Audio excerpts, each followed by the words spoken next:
Fresh for 2018. Logan Paul's an asshole. It's the Going Off podcast with Rap Critic and Muse. You suckers! New year, same show. Yeah. But we got double dose, dual reviews. Woo. Back to back, doubling your pleasure, presumably, hopefully, doubling your fun, subject to vary. What we got this week, we have, and I asked you, what the hell are the odds?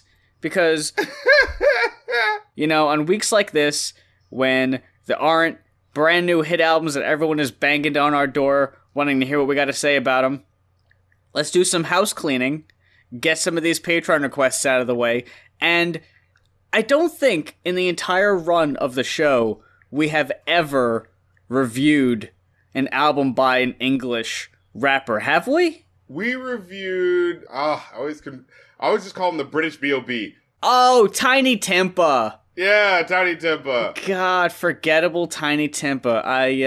That slipped my mind. But we got two this week. They just happened to line up. The stars aligned. And we got two albums by English rappers. We got Professor Elemental, and I closed it. Damn it, the names are weird. I forget what they were. Dan Lassac and Scroobius Pip. Just rolls off the tongue, doesn't it? What the... Like, I don't mean to diss them. I'm pretty sure they're independent guys, but what the fuck?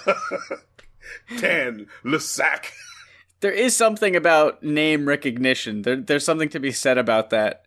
And I've been listening to these albums, and those names never stuck with me. Not at all. Even up until now, I was like, shit. My phone's dead, my Spotify's closed, and for whatever reason on the laptop, it takes like 10 minutes to boot, so I'm not gonna fuck around with that. Darren, I'm sure you have in front of you. So, which one do you want to start with first? Let's talk about Professor Elemental. Professor Elemental and Father of Invention, requested by Levi Armstrong. And if you want to request an album to be reviewed on this show, check our Patreon for details. This one, 2012, runtime of 49 minutes, and quite the grocery list, the laundry list of tracks. I wasn't exactly sure what I was getting myself into. Darren, what were your thoughts of Professor Elemental, and who is supposedly the self-proclaimed father of invention? So I had heard of Fighting Trousers years ago. Oh yeah.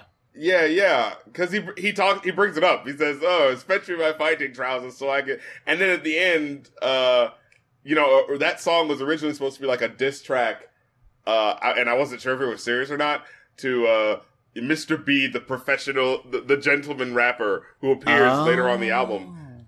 So I'm like, I didn't know if it was like oh, you stole my style, so I'm gonna diss you now, but jokingly, because it's all in good jest, you know what I'm saying? Or if it was like for real. But hey, they're working together on this track now, so that's pretty cool. I'd never heard of this other guy before. But yeah, so basically, if you don't know Professor Elemental, his whole style is like a time-traveling, steampunk, 1800s British rapper. If that tickles your fancy, you've got quite the album to look forward to. But I think people who wouldn't typically be into that, aka, I don't know about you, but it seems like the Renaissance Festival crowd. You know what I mean? I could see that, yeah. But it's got a gimmick. It's got a very consistent gimmick that goes the way through. There's a character being portrayed. It's undoubtedly kind of like novelty. I was on the fence about whether or not this would be lumped into nerdcore or not. Well, because it's dealing with historical, stuff. So, I mean, that is a sort of nerd thing in a way. It could be, yeah. I completely forgot about Fighting Trousers. I forgot that was a thing. So all I had going into this was the name of the artist, and when it just started, I was like, all right, cool. I guess this is what it is. And it's it's sort of a concept. album kind of it kind of loses track of it. It just kind of has bookends that Yeah, it's just, the point is like, you know, the concept is here are these different topics specifically about British, you know, 19th century men. It's stereotyping and, you know, just aping on it because it's like, oh, you know, it's probably a thing that, like, I get the feeling this dude was probably a science nerd, and he was like, but I like listening to rap, so why don't I just blend the two? And I find it kind of respectable just on that point, because it's like, you know what, he's being honest about himself. He's a British dude, you know what I'm saying?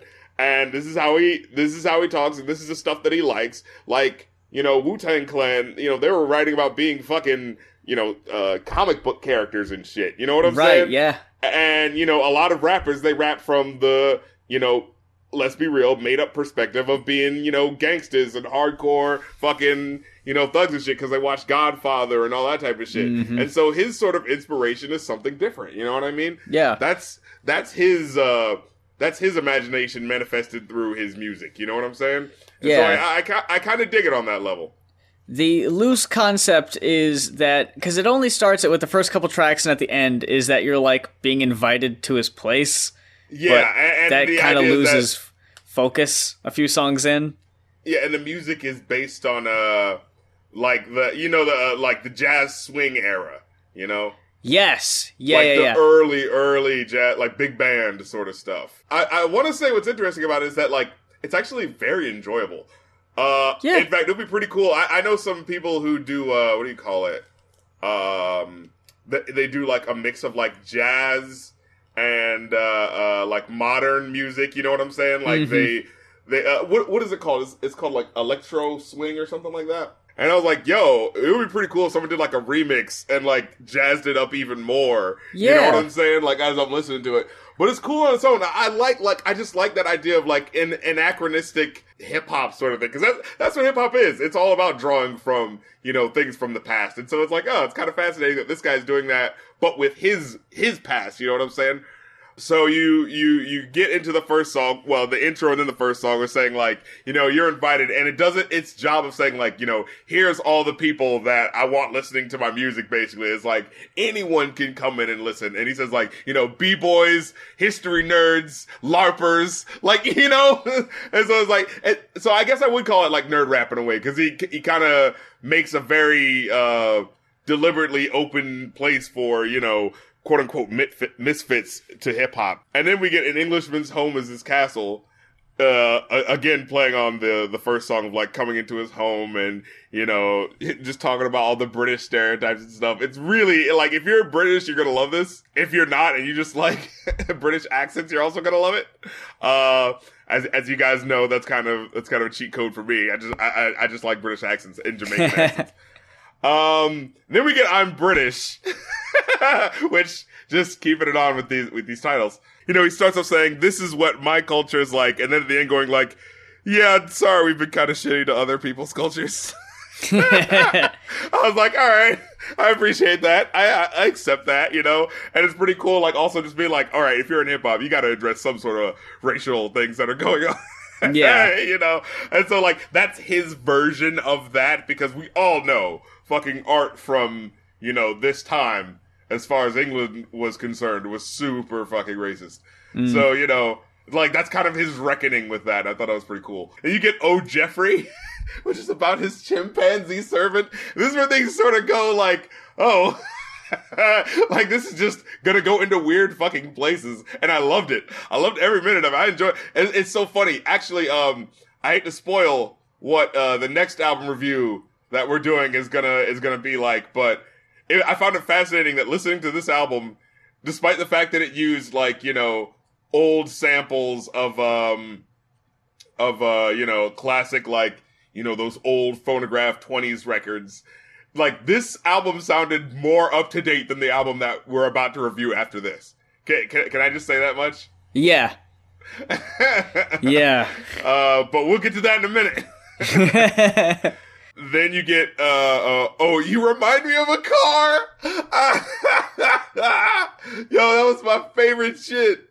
Like, dude, oh my god. This is his romantic love song, you know, the song for the ladies, you know. And he decides to come in And he's like, you make me want to do things, special things, things that no man has ever done with a woman, because she wouldn't let him. I was like, what the fuck? And then he goes, what does he say? He ends it where he's like, he talks about like how much he loves her and all this stuff, and he goes like, I like you like kids like mittens, like cats like kittens, like rappers like spittin'. Without you I'd flail like a whale out of water. So baby, please lift that restraining order. And then the ending is just like him going like, I mean, it would be a lot better if I could be closer to you. I'm doing this all through a megaphone right now. It's just not romantic. It's not as intimate. I'm just like, what the fuck? So yeah, that was just, it was just crazy, and I just enjoyed the shit out of how just like out of left field the humor is, Animal ice cream. Yo, if you thought the last song was fucking bonkers, this song is literally like, cause the first time you listen to a song, you're not really like, for me, I'm not really paying attention to it. I'm just hearing how it hits me. And it was like, oh yeah, it's about animal ice cream, like, ice cream in the shape of animals or some shit. I don't know. Right. And then I listened to it again, and I'm like, oh, the animals are the ice cream. The animals are literally in the ice cream. I was like, what the fuck? Who comes up with this shit? So I was like, holy fuck. So, just props on that. Like, one thing you can't say is that this dude doesn't have topics. Yeah. It does not get repetitive at all. In fact, the next couple of songs, as a matter of fact, one of them is about building a robot after his girlfriend left, because, there's the steampunk angle. It's about building a girlfriend that ends up building herself a boyfriend that leaves him. And then the Great Race, which is about literally, like, them racing Zeppelins or whatever the fuck, or biplanes or some shit. Yeah. And then you get A Hat Full of Sunshine, which is just the sort of... It's sort of like... This is like... I could imagine this being like a lead single. You know? Because it's like... It's not directly about any of the weirder shit, but it's just sort of like, oh, it works within the context. It's nice and breezy. It uses an old school sample, but in a way that's like acclimating to, modern sensibilities. And so I really dug that one. Then Everything Stops for Tea. Because, just in case you forgot how British this motherfucker is. Has to take a step back and remind you, yeah. I don't even think I need to explain what this song is about. I think it's a British guy saying everything stops for tea. No need to explain further. But yeah, it's all dope. The only song that I thought was whack, like, that was just like, I just don't ever need to hear this again, was fucking, This Is My Horse, Show Me Yours. That was incredibly pointless. Yeah, and it was I don't know why that needed to be there. Yeah, it's just like, I mean, like, horses aren't even like a 19th century thing. Like, they're still around. I don't, like, what, like, what's the joke supposed to be? You know? And his like, it just feels kind of, like, his lyricism is just really weak here. Like, a lot of the songs, he's actually really dope as a rapper. And I actually really like his voice. Like, as a British rapper, like, a lot of cats, like, they kind of lose me with their accents, with the way they rap, but he really kind of, his voice flows well enough that it works. It's too goofy, like, it doesn't go anywhere. It's just the fact that he has a horse is the joke, and it's just like, okay, that's not funny. Like, it doesn't go anywhere, and it's only like a minute and a half, so it's just like, what was the point of this, So yeah, that was the one low point that needed to be cut off. But other than that, I fully enjoy this. Like, I can imagine listening to parts of this album again. It's a dope project. I like The Attic. Even though it was just sort of like weirdness for weirdness' sake. You can kind of get the feeling of, like, it didn't really make any sense, but it was just cool, kind of cool, creepy imagery, about, like, going up in his old lab, his lab in his attic. Cause the idea is, going back to the steampunk theme and just, like, going through all the inventions that that weren't perfect. And, but so he keeps them up in the attic so that they don't attack anybody, but he sends someone up to go get something, and they never really explain what it is. So it's just kind of like, all right, it's just kind of like weird for the sake of weird, but it's enjoyable all the same. And then you have the duel, which is so cool. The duel between the old school Mr. B, the Gentleman Rhymer, and Professor Elemental. Dude, that shit was just dope, bro. Whereas, like, the first 2 minutes, they're just going at each other. And then finally, he's like, all right, that gets my dander up. Give me a beat, DJ. They start rapping. Dude, this shit is so nice, man. Like, I urge anyone to go check this out. This is just dope fucking music. Like, fascinating, just interesting concepts. It's just so cool. So it gets a 4 out of 5 from me. For me, almost right away, I was suffering from Dan Bull flashbacks. I get that. Which, only because, and for right away, he, for those who don't remember our Dan Bull review, there was a song or two on his album where, like, he put on a British accent and did a couple songs in it. Like, old school sort of British accent, yeah. Right. And at first, I was like, you know, like, I know this guy isn't putting on an accent. Like, this actually is, you know, he is who he says he is. So I'm going to say right off the bat, I did end up enjoying this more than Dan Bull. For me personally, the charm of the album, though, it came in waves. It took a couple songs for me to get into it. Like, I was into the first couple songs. I thought they were cool. They didn't really grab me or hit me, per se. But then after a couple songs, it kind of wore off for me. Right around the point of, like, I'm British as a concept, I thought could have been explored more. Like, I think it was kind of face value and a lot of kind of, like, typical, like, stereotypical stuff. And if it was more, like, more kind of obscure things that maybe only British people would get, like, oh, yeah, I know that feeling, you know, but most of it kind of felt like it was kind of dumbed down, I guess, for, like, an American audience. But right around the time of Oh, Jeffrey was where I kind of started to get bored of it. The characters themselves kind of wore thin for me. Like, I kind of stopped caring about this whole character he had going on and the monkey butler and all of that. Oh, Jeffrey for me was probably one of the weaker ones because it was the first point in the album where I just kind of wanted to punch out.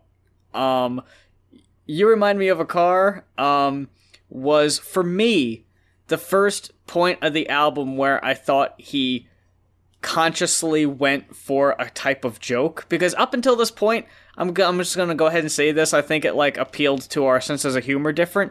I didn't really find this album that funny. Like, I knew he was trying to be, obviously. It just wasn't hitting me as hard. You Remind Me of a Car, the joke was, you know, he's stalking this person. Animal Ice Cream was when the album finally started to pick up speed. For me. I didn't like the beginning. I thought the beginning was dumb. But it starts out kind of with him just going like, ice cream, delicious ice cream. And I'm like, so is this going to be the whole thing or what? Because it goes on for a little bit. I'm like, all right. But then finally he gets into the thing and, you know, the animals being in the ice cream, which was a dark turn, which I wasn't expecting. And I appreciated that. It's like, this doesn't even have anything to do with 19th century culture. This is just putting animals in ice cream. This is just him being fucking weird. Yeah, exactly. So Long Sally, I thought the concept was interesting. I thought it ended up a little weak as to what I was expecting it to be. The Great Race, though, might be my favorite song on the album because it was the most fun, in my opinion. It had such, like, a different... It was more upbeat, definitely. A song that is just taking place during a race is just an interesting concept to me. And the fact that, like, he's taking on these other people in planes, and it cuts back to a narrator who is, like, calling the play-by-play. And he's just calling as Professor Elemental is, like, shooting down the other planes. Like, that was really cool. And I actually didn't even mind the ending where, spoiler alert, fucking Jeffrey ends up fucking ruining his race. And he's just like, it's like, Jeffrey, I hadn't won. I could have won one thing in my whole damned life. Like, I thought that was pretty fun. The Zeppelin steeplechase follow-up was a nice chaser. I thought it ran a little too long to be an interlude. Like, I liked the beat, and it was fun, but it went on for too long. Hat Full of Sunshine is a runner-up, as far, in my opinion, of best song on the album. It was a delight. Yeah. It was extremely upbeat and very, like, positive in its tone, but not corny.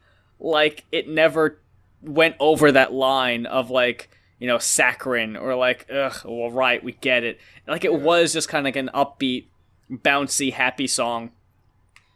Then we get another interlude. So we get a one track sandwiched between two interludes, and I thought that was odd. Everything Stops for Tea was cool. I completely agree that This Is My Horse was totally pointless and didn't need to be there. Then another interlude. And I was just like, why the fuck were these on the first half of the album? Yeah. Like, all of a sudden you're hitting me with these skits or interludes that it's like, what the hell are they doing here? I liked the duel. It had a very epic Rap Battles of History feel to it. So overall, I would say that it started off kind of weak, picked up, then, you know, it kind of held on to that momentum through the end. I appreciated the occasional record scratching, like there was mixing going on in some of these tracks, but I also kind of felt like it was just there to fill time. Like, it didn't feel like it needed to be there. It kind of took me out of it, honestly, because you're going for this aesthetic of, like, a time traveler and all this, like, old-timey music or whatever. But then it's like, yeah, on a couple tracks we got mixing, though. And in those cases, it's really just, like, sampling clips of him from earlier in the song, so it didn't really add anything, in my opinion. So overall, I would give it a 3. It was enjoyable. I don't know if I would be revisiting it, though. And the second album we had lined up, you're going to have to remind me the artist names and the name of the album, because I already forgot. Dan Lassac versus Scroobius Pip, with the album entitled Repent, Replenish, Repeat, with a lion and a panda vomiting food together, requested by ya boy, Francis McCormick. You know him, you love him. Quite a mouthful. Speaking of which, this album cover. Oh, yeah. So, Christ, is disgusting. Did you get a feel that it was verses at any point? Yeah, no, not at all. Why would you name it that? Who is Dan Lassac? I don't think that guy raps at all. Daniel Stevens, a.k.a. Dan Lassac, he's the production, programming, keyboard, guitars, and backing vocals. And Scroobius Pip does all the rapping. So yeah, it's kind of like how we had done, what was it, Open Mike Eagle and Paul Wright. Like, it's like they're both getting top billing, but only one of them is actually doing the rapping. Almost like ICP, how we talk about, yeah, it's ICP, but most of the time it's just Violent J, and you got fucking Shaggy chiming in every so often. Yeah, but what, like, why call it verses? Like, I don't understand. Like, I don't, because that is not a thing that happens at all. It's not like, oh, I'm going to be a better rapper, and you're trying to be like who's trying to take attention away from who, you know? What if there was a track like that, where, like, all of a sudden the rapper's doing his shit, right? And then it like breaks down, and the fucking, like, the producer is just, like, bringing in all these crazy beats, and he's, like, trying to upstage. That would be pretty cool as a concept. And the rapper's like, hey, chill out. You know, like he's mixing too fast, and the rapper can't rap to it. But then finally the rapper actually, like, does pick up, and he does get the pace. That sounds like an epic song. I want to hear that now. That's way too high concept. For this, yeah. Yeah, I wasn't too bowled over by this album either, unfortunately. Like, I thought it was alright, you know. I'm not gonna hate on it too much.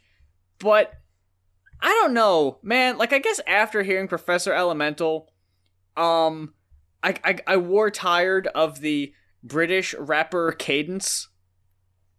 which is kind of a thing that comes up every so often. I don't have a problem with the voices, even though at times it makes it a little hard to figure out what is being said exactly, but that's what fucking Genius is for. Things didn't stick with me as much on this album, and maybe that's that might be unfair to say compared to fucking Over the Top, like throwing everything out of his bag of tricks. Yeah, in comparison, it's kind of a step down. Yeah, but overall, I thought it was a decent album. What were your thoughts of Replenish, Repeat? So, I went into this album, the first time I heard it, like I said, I was like listening to this production, I was like, this sounds like early 2000 industrial sort of like we've already done this, and I'm not gonna lie, I don't really like that sound that much, that sort of like just like noise really loud sort of thing, like that has to have a purpose, that can't just be every song sounds like this, because it gets really monotonous really fast, because it's too much crunch coming at you, you know what I'm saying? So that was sort of against it for me. But then I was listening to, so the first time I listened to it, it kind of didn't have me. And the second time I was like, oh, alright, his rhymes are on point. I was like, he's kind of a dope writer at a lot of points. His Cockney accent, I think, also sort of like undermined his lyricism for me. So like maybe if you're a British person, you'd be into this a little bit more. But for me, I felt like here specifically, it was harder for me to get into him, and it wasn't helped by the fact that the beats were also very crunchy. So there was just a lot sort of taken away from like my ability to enjoy it. It was like I had to enjoy it against what my ears were telling me. You know what I'm saying? Yeah. Because it was just like, all right, he is a dope rapper. I see what he's doing here, and I see what he's doing there. You know what I'm saying? Especially, the first song, Stunner, which is about, love and relationships. His choruses are a little wonky, a little clunky.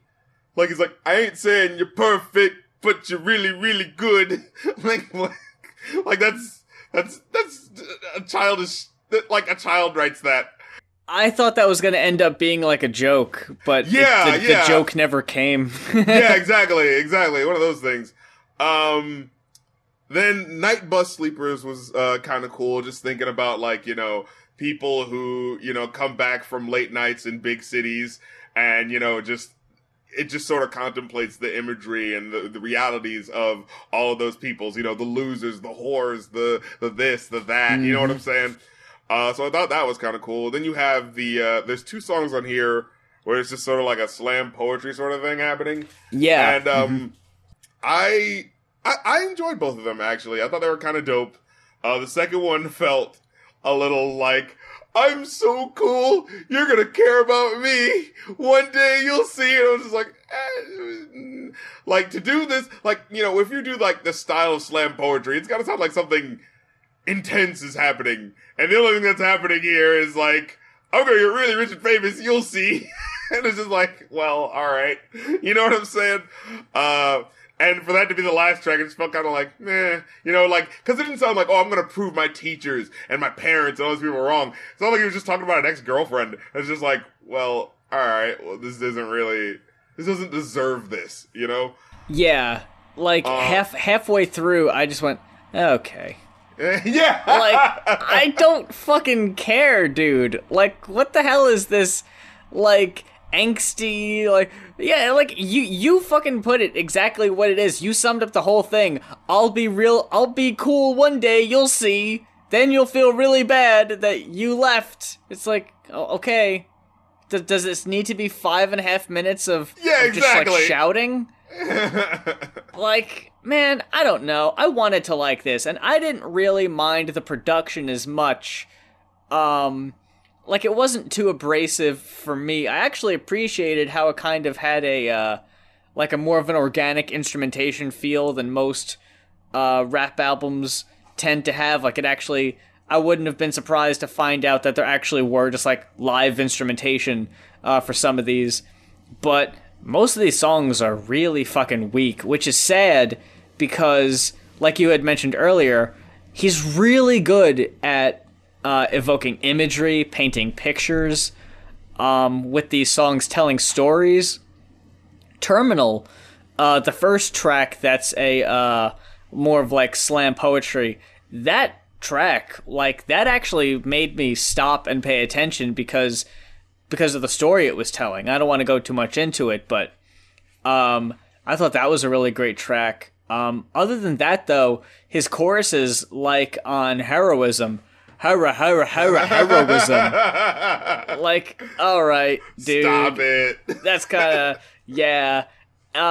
Porter, which in theory was a pretty cool idea. Yeah, it's a cool concept. Like, people in a mental hospital or are like these characters from classical literature and shit. This girl's named Alice, and she holds tea parties, and then the next one is like, this girl is away from Kansas and she wants to go home, and then the third one was Wendy from Peter Pan. I thought that was a pretty cool concept, but just none of the tracks. I'll agree, really dope rapper. I liked his flows, all of that. I liked the rhyme schemes, all of that was great, but just nothing he was really saying particularly stuck with me or made me take note. But see, I think the production was partially responsible for that. The production and his voice in a way, because you lose. Like, it doesn't matter how good the story is, if you can't present it in a way that's clear and able to be absorbed, you lose the story, you know? Kickstarter, while I don't know if it has anything to do with Kickstarter, did it? Like the actual website? Maybe this album was funded by Kickstarter, and it's sort of like, I don't know. That's what I kind of got, because the song's really about, like, touring and how relationships are affected and how, like, oh, thanks to this guy, he's a dick, but we work with him now. So, you know, it's just like relationships with people and how things turn out. I was like, all right, that's kind of cool. I liked the music on Kickstarter. Like, it was almost like rap on punk music. I thought that was pretty interesting. Stiff Upper Lip. That was really sort of the big change.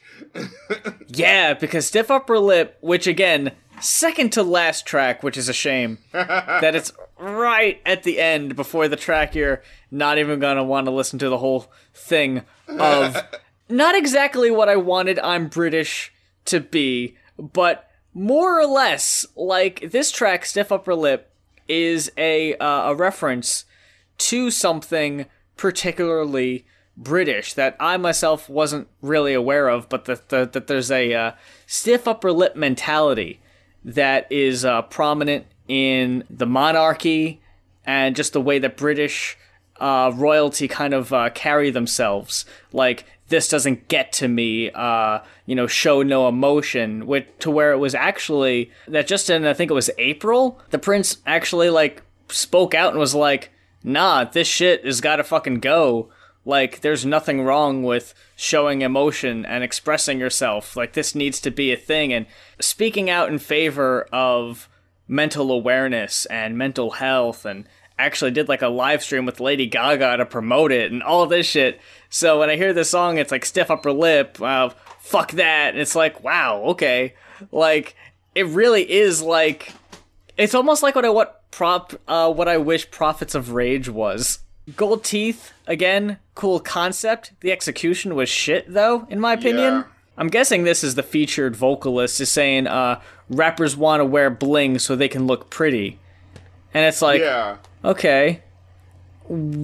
And? Like, I wasn't sure where they were going with that, because halfway through, okay, maybe this is a song about, these rappers want to wear bling so they can feel pretty.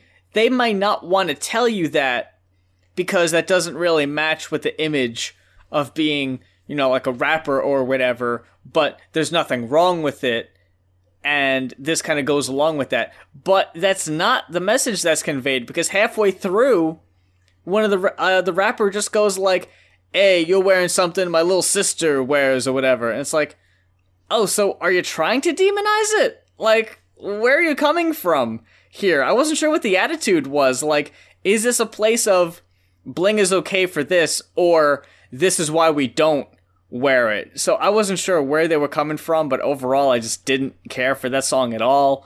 I would probably, gut instinct, say a 3, but I think that's too generous almost. Like, I didn't enjoy it that much. Like, I'm not going to go back to it.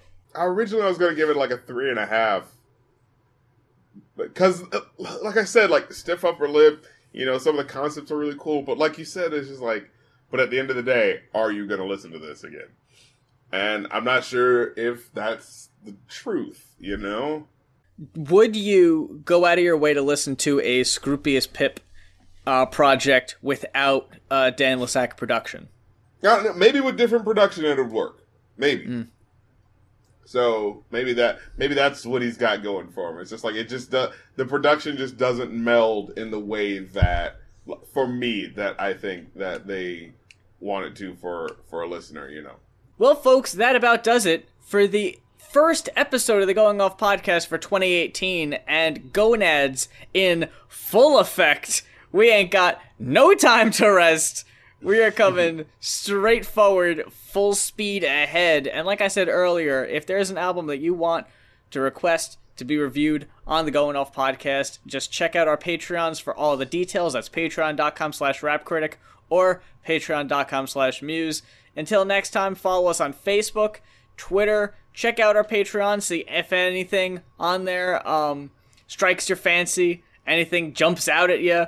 We got perks relatively cheap. You know, some other ones are a bit higher up there, obviously, but you'd be surprised the quality content you can get for not that much. Just help out your fellow man on the internet, because these times are hard. Meanwhile, goddamn, whoever the fuck, is getting millions of dollars being a fucking sociopath. And YouTube is only gonna get harder, because what happened after PewDiePie? Fucking lost advertisers. Yep, so something's gonna happen. Yeah, there's gonna be another thing that's gonna happen. Maybe like, if you use the word body, like, you know what I mean? It's just gonna make it even harder for innocent people to make fucking money. And what sucks is that, Logan Paul, he's gonna be just fine. Like, nothing's this isn't gonna affect him at all. Yeah, unless we see tomorrow Logan Paul has been fired from YouTube. You know what I'm saying? Like, it's like, this isn't going to affect him. What's going to happen is going to be a whole bunch of laws that affect people who actually need this shit to pay their bills, you know?